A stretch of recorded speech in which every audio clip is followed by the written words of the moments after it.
Oh, Rodney. I didn't mean to eavesdrop. The door was open. Come in.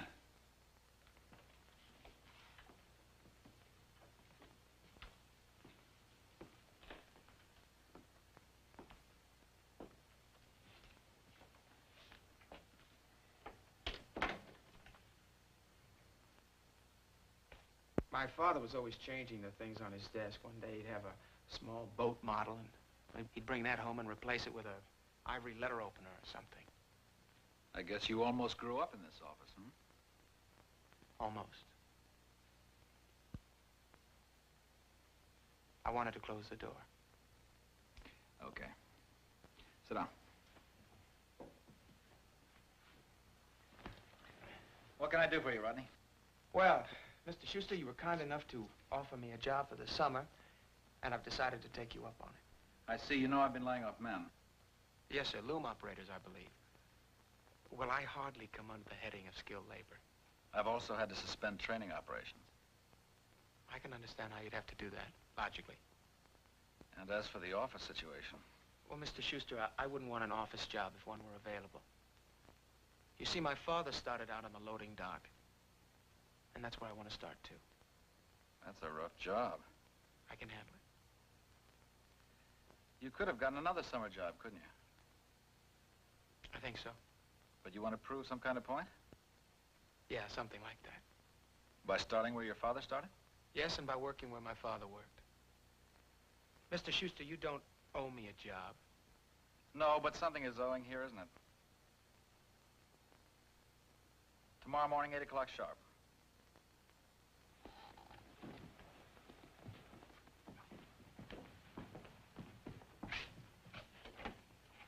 And whatever you're trying to prove, good luck. Thank you.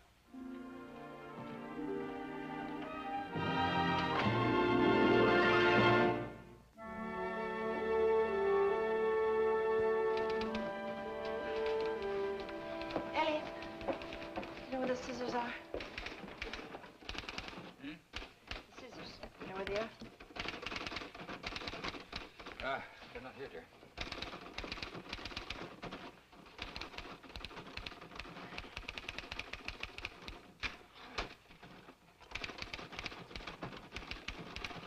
You find them? Yeah, Connie. Is there anything I can do? No, I'm almost. Well, I thought maybe I might finish up and you'd read that for me. I want your frank opinion. Elliot, isn't this a little strong? It was meant to be. There's a new brand of executive, a kind of gold-plated migratory worker who follows a trail of promotions instead of farm crops. He moves not to the town, but to the job. Not to be a citizen and a neighbor, but only to prove himself.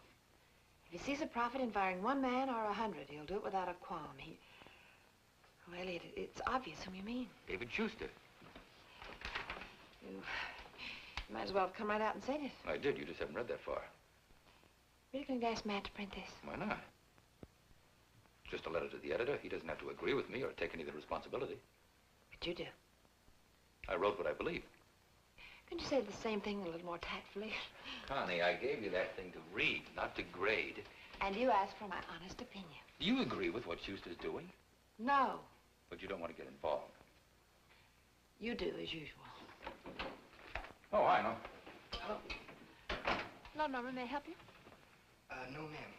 I saw Mr. Carson through the window. I guess it can wait. No. If you're not going to buy anything, then I'll just go upstairs and get those window displays. Excuse me. If you need any help, just holler. Oh, I will.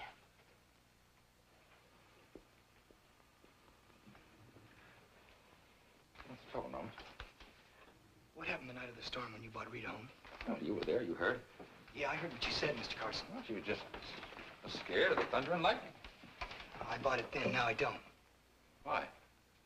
Well, we're through. We've had it. In her words, I'm to quit tearing her to pieces.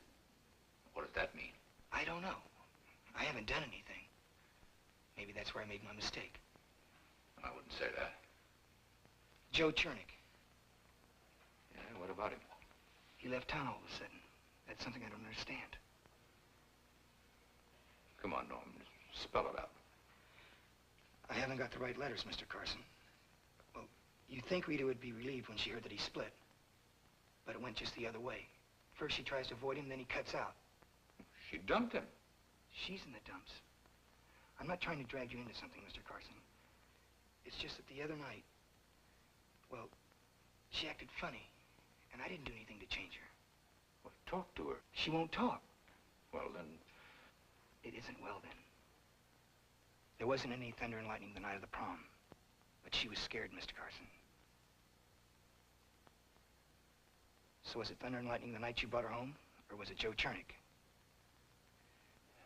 Nothing happened to Rita that night. But Joe Chernick. Nothing happened.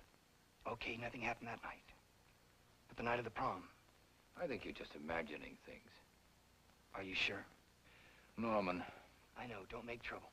Don't make waves. Are you going to tell me that, Mr. Carson? Thank you, Mr. Carson. Goodbye, Mrs. Carson. Goodbye, Norman.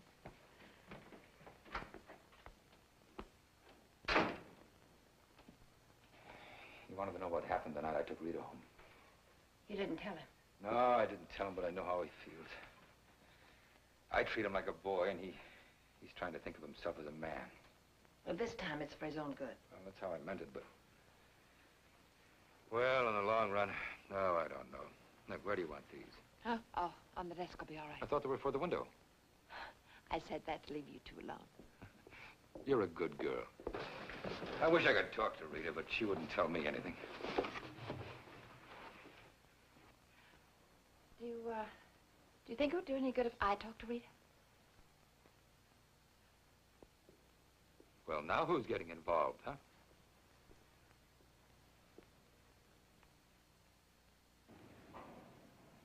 Hello, Allison.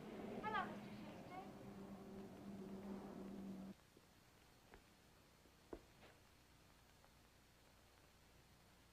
Why does Allison have the day off? Isn't she supposed to be with Kim? They let her go. She told me this morning. You didn't say anything. I thought maybe that she'd rather tell you herself. Did you? I didn't know that. But Mrs. Schuster said... What did she say? She said that you discussed it, both of you. In general terms, yes. Then it was a mutual decision. Not to do it so suddenly. No, of course not. Well, it doesn't matter. You have to think what's best for Kim. Allison, I hope my wife didn't give you the impression that we're anything but pleased with what you've done for Kim. We're both very grateful. She told me that. She told me she wanted to spend more time with Kim. And I understand, I really do. But you're hurt, aren't you? I shouldn't be. Allison. I'm not being very adult about this. You're vulnerable. You're too vulnerable. I think what was hardest was seeing the way Kim took it. But that's no reason to baby either of us. Well, you'll have to come and see her regularly. What's the matter? Well, Mrs. Schuster said that I shouldn't see her anymore. Well, I'll talk to her. I didn't mean to. Why not? We're still friends, aren't we? Yes. Well, give my love to Kim. I certainly will. Bye. Goodbye, Allison.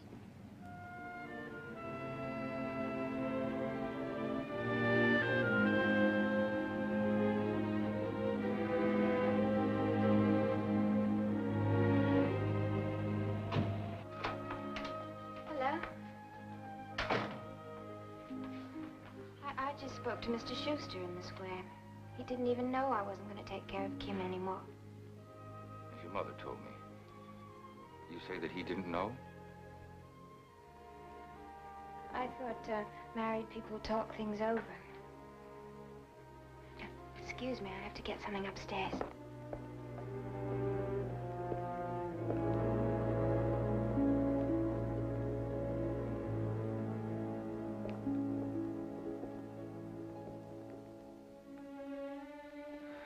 I don't like it. She'll get over it. Get over it. Yes. I'm talking about Kim. I'm talking about Schuster. I didn't like the way he touched her.